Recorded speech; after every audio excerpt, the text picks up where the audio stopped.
Hello बच्चों, let's see the question. The question says match the column 1 and column 2 and choose the correct option. इस question में हमें matching करनी है. Column 1 में हमें कुछ पॉइंट्स दे रखे हैं, हमें कॉलम 2 में उसके साथ जो मैच करता है उसके साथ कंबाइन करना है. So the key concept of this question is you need to know different processes undertaking under mitosis and meiosis. Okay, this is important to answer this question. तो हम लोग एक एक करके स्टार्ट करते हैं. सबसे पहला है chromosome in matching pairs are called. तो chromosomes in matching pairs are called. This is a very important question. तो इसका आंसर क्या हो जाएगा? Homologous chromosomes. क्योंकि हमने देखा था होमोलोगस क्रोमोसोम्स क्या होते हैं. Let me show you a diagram. This is a homologous this is one chromosome and this is two chromosomes. Suppose यहाँ पर एक ट्रेट के लिए जीन है तो सेम ट्रेट के लिए यहाँ पर भी जीन होगा. मतलब अगर यहाँ पर हाइट के लिए जीन है ना तो यहाँ पर भी हाइट के लिए होगा. अब वो अलग बात है कि यहाँ पर टॉलनेस के लिए और यहाँ पर ड्वार्फनेस के लिए हो. इसका हम नहीं कह सकते. यहाँ पर अगर सीड कलर के लिए जीन है तो सेम इसी पोजीशन पे यहाँ पर भी सीड कलर के लिए जीन होगा. These type of chromosomes are known as homologous chromosomes. तो यहाँ क्या हो जाएगा? इसका ए का क्या हो जाएगा? Second, which is homologous chromosomes. Okay. Now, second is in mitosis, chromosome is copied and mitosis में क्या होता है? In mitosis,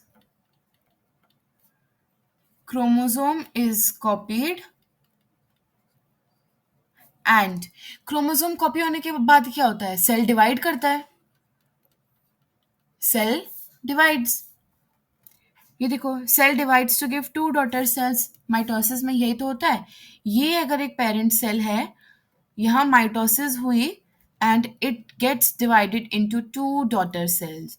these are the daughter cells. Now mitosis is equational division. तो जितने पेरेंट में नंबर ऑफ क्रोमोसोम्स होंगे उतने ही नंबर ऑफ क्रोमोसोम्स डॉटर में होंगे. And this one was parent, है ना. तो बी का क्या आ जाएगा? Fourth. Now third is precursor for cell wall formation that represents the middle lamella between two walls of adjacent cells is called. यहाँ पर हमें पता है क्या बताना है. साइटोकाइनेसिस के टाइम पर क्या ऐसी चीज फॉर्म होती है जिससे दो सेल्स के साइटोप्लाज्म भी सेपरेट हो जाते हैं. साइटोकाइनेसिस क्या होता है? Division of cytoplasm. अब ये पेरेंट सेल है. इसमें सबसे पहले इसका न्यूक्लियस है. इसमें न्यूक्लियर डिवीजन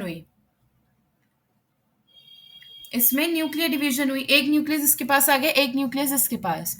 अब जब ये कंप्लीटली ये सेल्स डिवाइड हो जाएंगे ना, तो ये पूछ रहा है कि ये जो चीज फॉर्म होगी यहाँ पर, just a second,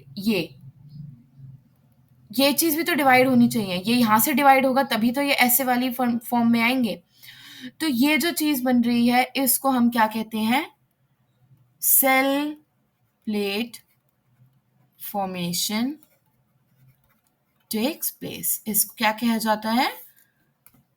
cell plate.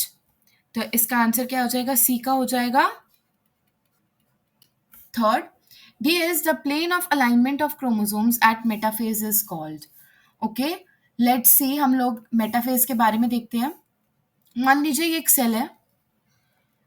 Metaphase में क्या होता है? क्रोमोसोम्स खुद को मेटाफेजिक प्लेट पे अलाइन कर लेते हैं. ये इक्वेटर पे एक प्लेट बनती है जहां सारे क्रोमोसोम्स आकर इकट्ठे हो जाते हैं. इस इक्वेटर वाली प्लेट को क्या कहा जाता है? Metaphasic plate. एंड ये मेटाफेजिक प्लेट पे जो क्रोमोसोम्स है ये सेंट्रियोल्स के थ्रू जो स्पिंडल फाइबर्स बनते हैं उससे अटैच्ड रहते हैं और एनाफेज में सेपरेट हो जाते हैं. तो this plate is called metaphasic plate. तो यहां देखते हैं हम कौन सा मैच हो रहा है. तो डी का क्या हो जाएगा? 1, which is metaphysic plate. Now let's see which option matches our answers. A second, which is the first option. B fourth for here. C third, यहाँ पर ये C third है and D का 1. So correct answer will be option number A. I hope you all understood it well. Best of luck.